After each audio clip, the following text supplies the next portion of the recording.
Good morning, all. There have been several big days at Quincy University this calendar year, and we get to finish the year on a bit of a bang.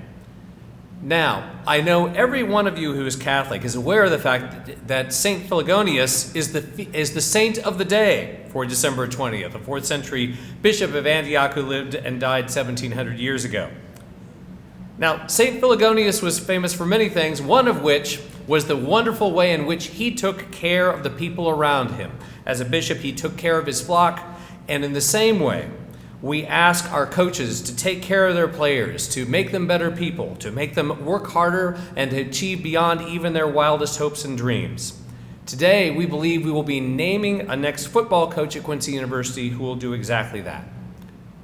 Now, typically, when we are introducing a new coach, our focus is on the future. But I would be remiss in not mentioning that our former coach, Gary Bass, who recently left us, spent over a dozen years with us, and we appreciate and honor what Gary did.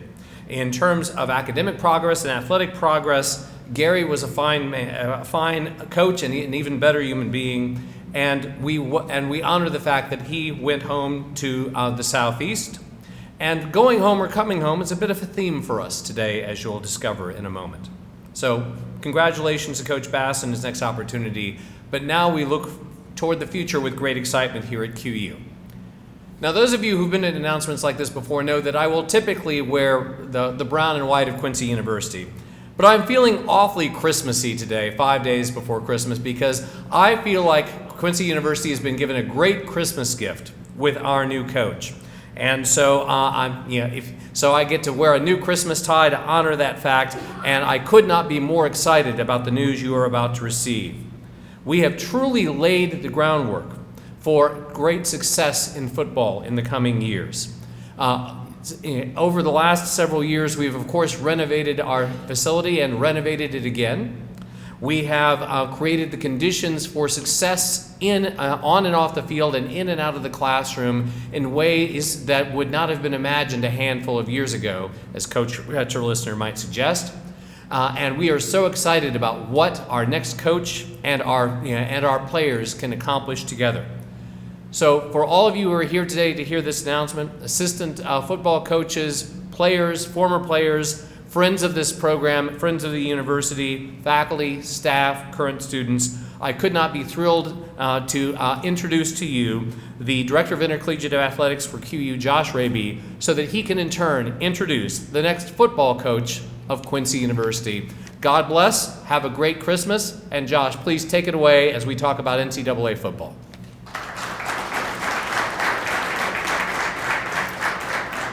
Thank you, President McGee. First, I'd like to thank a few members of our community. First of all, the search committee, the alumni committee that we put together, Quincy University Advancement for all the hard work they did this week, especially Matt Bergman bringing this together, members of our current athletic staff that helped us get to this moment, including Carla Kielsmeyer, and finally, members of the football team and their parents who exercised some blind faith when I asked for patience. Coach Bass deserves a special thank you for his 12 years of service here to Quincy University. I knew him as a colleague when he was assistant, as a head coach, and when I became his boss, a true heartfelt thank you to Coach Bass. When he left and went back home, we were up as an administration against the ultimate adversary, which is time. Time was not in our favor for the sport of football. Everything in football is based on recruiting and signing day. February 7th is a national signing day for Division II football. Also, Christmas and the holidays are upon us, university shutdowns, as well as something called the football convention, where it seems like every football coach in America attends, and that happens in the first week of January. So like I said, time was not in our favor. I knew this search could not go at a medium pace. It needed to go at a lightning pace. We could not let time win. I consider myself to know a little about football to be dangerous to the coaching staff, but when a new coach comes in, he or she brings ideals on how things should be run.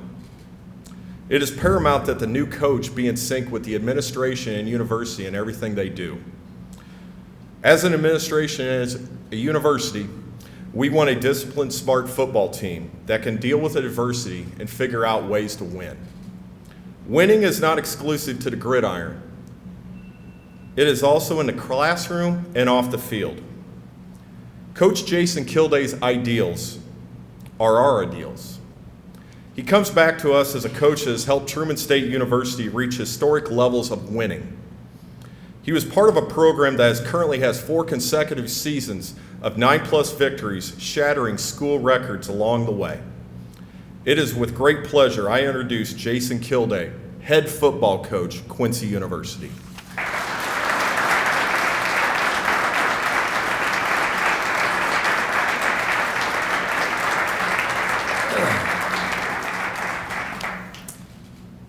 Good morning. Thank you for coming. I'd like to start to say I'm extremely honored and humbled to be standing before you today to be the next head football coach here at Quincy University. To President Brian McGee, to Athletic Director Josh Raby, thank you for the opportunity to lead this program and the urgency at which you operated to hire me to complete that and the non-medium pace at which you worked. To my amazing wife, Stephanie, whom I met here 13 years ago, for all the late nights, like last night, for the early mornings, and all the situations that came up where my only coaching point for her was, hey, you got to handle it. I can't be there. Thank you for being a wonderful mother to Taylor and Trey, and being along my side here on this journey. All right, I got that one out of the way. That was a tough one. All right, to the alumni and Quincy University community, I'm excited to be the head football coach here. More importantly, I'm ready to work hand in hand with you to maximize our competitive potential to make the most of this program and what it can be. To our current players, I can't wait to meet you, to compete with you, and lay the foundation for us to chase the GLVC championship here.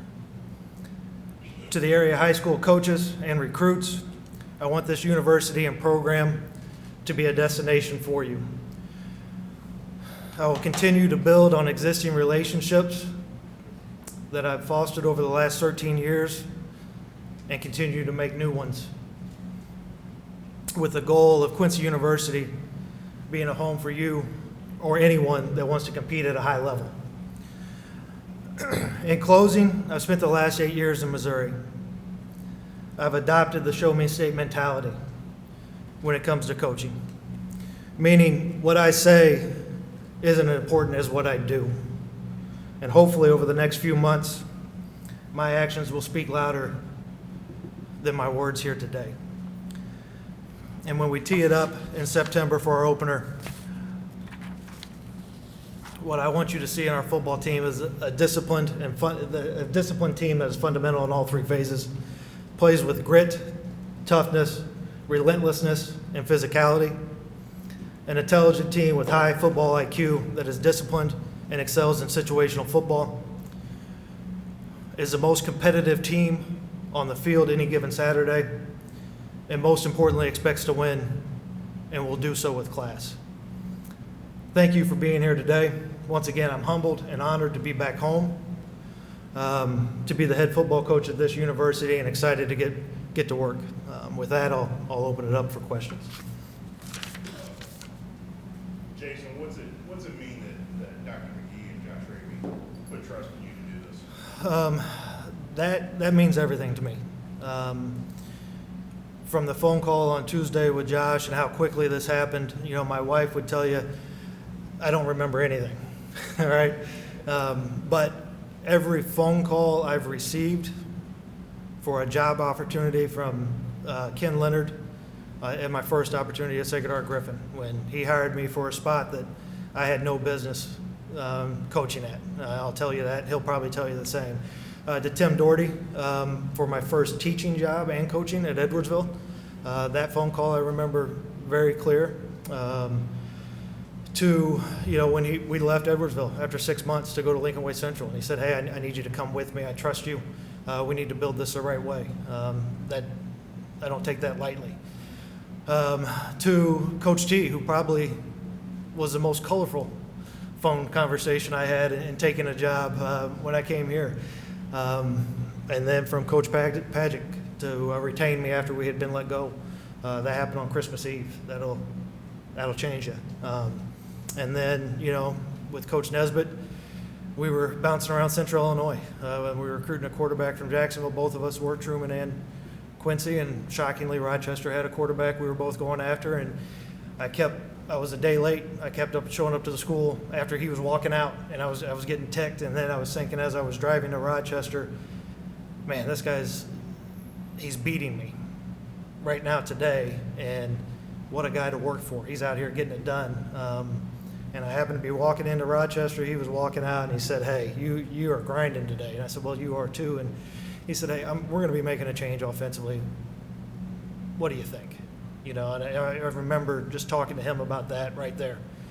And then, again, coming back full circle to Josh on Tuesday and trying to hurry up with the conversation. Taylor was getting ready for a Christmas pageant program, and hey, buddy, I got to go, but we'll come back to it. So that means that I don't take that lightly. I never have, and I never will. People that put their faith and trust in you, I carry that weight with me. I want to do the best I can by anybody that puts their faith in me. I don't want to let anybody down, and so those things are special to me.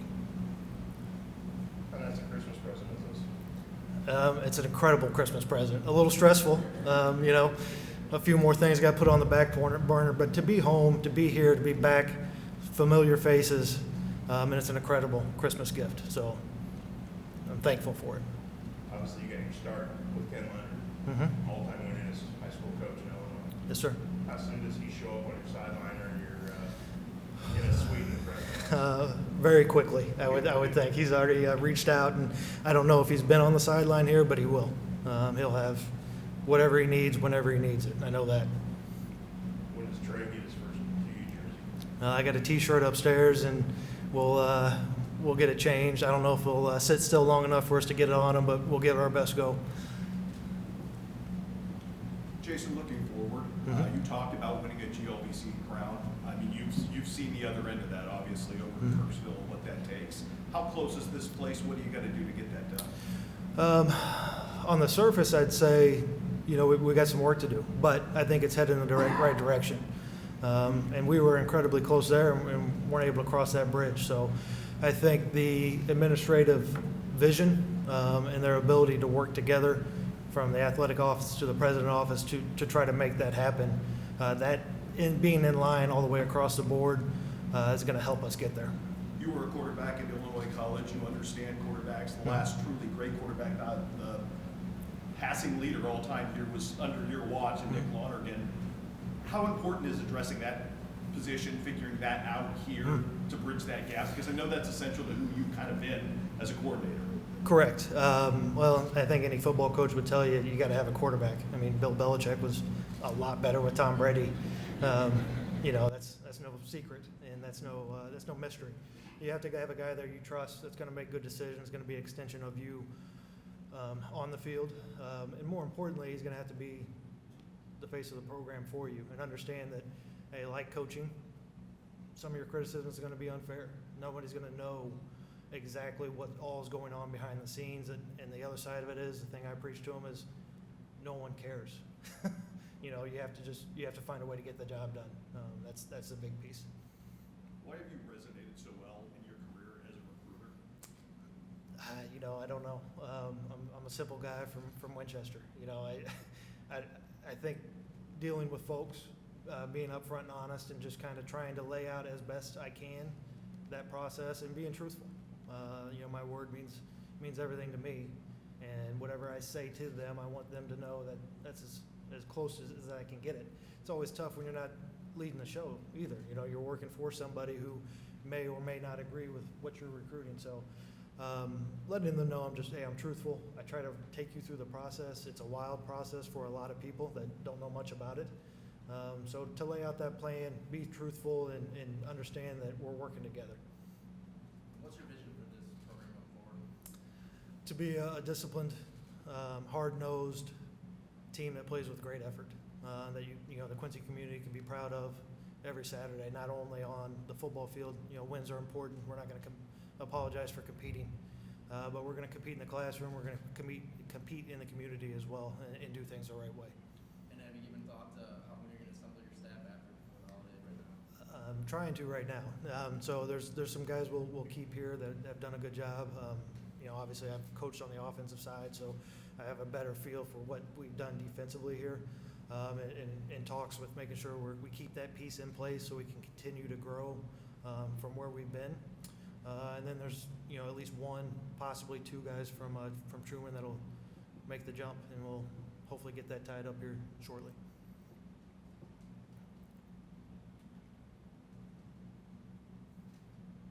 Easy enough? All right. Again, very, very humbled and honored to be here. Thank you for coming, and can't wait to get started. Thank you.